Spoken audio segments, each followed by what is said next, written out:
প্রিয় ভিউয়ার্স, আজ আপনাদের দেখাবো তন্দুর রুটি বানানোর একটি দৃশ্য।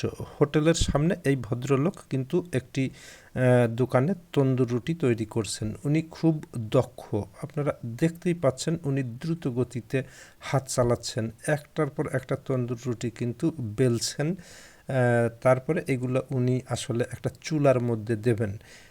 ইতিমধ্যে এইটুকু সময়ে কিন্তু তার 4টা রুটি আসলে বেলার কাজ শেষ হয়ে গেছে। এবার হাতের সাহায্যে উনি রুটিগুলো কিন্তু একটু সাইজ করে নিয়ে চুলাতে রাখলেন। উনি, আমরা দেখছি, একটু সয়াবিন সম্ভবত মাখিয়ে নিচ্ছেন এবং হাতের সাহায্যে দ্রুত গতিতে কিন্তু একটার পর একটা কিন্তু রুটি একটু ভালো মতো সাইজ করে চুলাতে দিচ্ছেন। ওনার কিন্তু একে একে 4টা রুটি কিন্তু চুলাতে দেওয়ার কাজ শেষ হয়ে গেল। উনি দ্রুত কাজ করেন দেখেই বোঝা যায়। এবার উনি চুলার মুখটা খোলা ছিল, সেটা কিন্তু ঢেকে দিলেন। একটু সময় অপেক্ষা করতে হবে।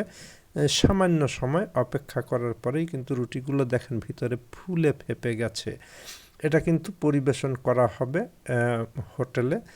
ভিউয়ার্স, রুটিগুলো উনি তুলছেন, হয়ে গেল তন্দুর রুটি।